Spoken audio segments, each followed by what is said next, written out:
Hello, നിങ്ങൾ എന്നെ പോലെയാണോ?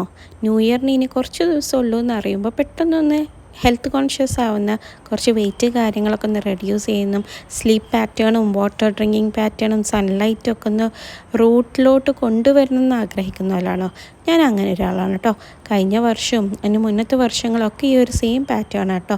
ന്യൂ ഇയർ അടുപ്പിച്ചാകുമ്പോൾ പെട്ടെന്ന് ഒരു കോൺഷ്യസ് ആവും. ഏതെങ്കിലും ഒരു ഫിറ്റ്നസ് പേജിലോ അല്ലെങ്കിൽ ഡയറ്റ് ബേസ്ഡ് ആയിട്ടുള്ള പേജിലൊക്കെ ജോയിൻ ചെയ്ത് അവർ പറയുന്ന റൂട്ടീന് ഫുഡ് ഡയറ്റ് അതുപോലെ തന്നെ എക്സസൈസ് കാര്യങ്ങളൊക്കെ അവരെ കൂടെ ചെയ്ത് കുറച്ച് വെയിറ്റ് കാര്യങ്ങളൊക്കെ റെഡ്യൂസ് ചെയ്യട്ടോ. ന്യൂ ഇയർ ആവണീന് കുറച്ച് മുമ്പായിട്ടൊന്ന് ഫിറ്റ് ആവുക എന്നുള്ളൊരു തോട്ടിൽ പിന്നെ ന്യൂ ഇയർ അടുപ്പിച്ച് ഒരു ചെറിയ ബ്രേക്ക് എടുക്കും. പിന്നെ ആ ബ്രേക്ക് നീണ്ടു പോയിട്ട് ഓൾമോസ്റ്റ് ഒരു ഇയർ കംപ്ലീറ്റ് ആകുമ്പോഴാണ് പിന്നെ ആ തോട്ട് വരുന്നത്.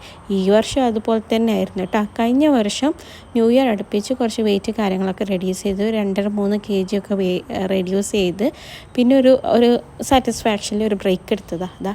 ഇപ്പോഴാണ് ന്യൂ ഇയർ ആയപ്പോഴാണ് വീണ്ടും ആ തോട്ട് വന്നത്. അപ്പോൾ ഞാൻ വിചാരിച്ചു എല്ലാ വർഷവും ഈ സെയിം പാറ്റേൺ അല്ലേ, ഈ വർഷം അത് അങ്ങനെ വേണ്ട.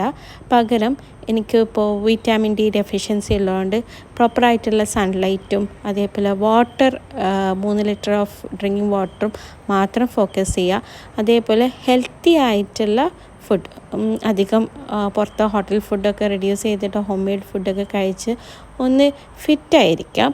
ആ ഒരു തോട്ട് മാത്രം ഫോക്കസ് ചെയ്തിട്ട് ഈ വർഷത്തെ ന്യൂ ഇയർ സ്റ്റാർട്ട് ചെയ്യാമെന്ന് വിചാരിക്കുന്നു. ഒരു ആവേശത്തിൽ എല്ലാം കൂടി ഒരുമിച്ച് ചെയ്ത് കണ്ട് പിന്നെ അത് കണ്ടിന്യൂ ചെയ്ത് പോകാൻ പറ്റാത്ത സിറ്റുവേഷനാണ്. കൺസിസ്റ്റൻസി ഇല്ലാത്തത് തന്നെയാണ് മെയിൻ റീസണ്. അപ്പോൾ ഞാൻ വിചാരിച്ചു ഇപ്രാവശ്യം 1-2 കാര്യങ്ങൾ മാത്രം ഫോക്കസ് ചെയ്ത് തുടങ്ങുക. അല്ലാണ്ട് ജിമ്മും വാക്കിങ്ങും ഹെൽത്തി ഫുഡും സ്പെഷ്യൽ മെനുവും ഒക്കെ ഫോക്കസ് ചെയ്ത് പോകുമ്പോൾ എവിടെയോ ഇതിനൊരു കണ്ടിന്യൂവാലിറ്റി കിട്ടാറില്ല.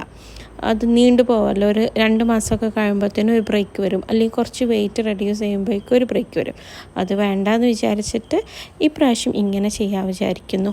അതുപോലെ തന്നെ ഒരുപാട് പേരുണ്ടാവും ഒരു ഹെൽത്തി ലൈഫ് സ്റ്റൈൽ കണ്ടിന്യൂ ചെയ്യാൻ വേണ്ടിയിട്ട് ഈ ഒരു തോട്ടിൽ ഈ വർഷം സ്റ്റാർട്ട് ചെയ്തതിൽ അവർക്കൊക്കെ എല്ലാ ബെസ്റ്റ് വിഷസും നേരുന്നു.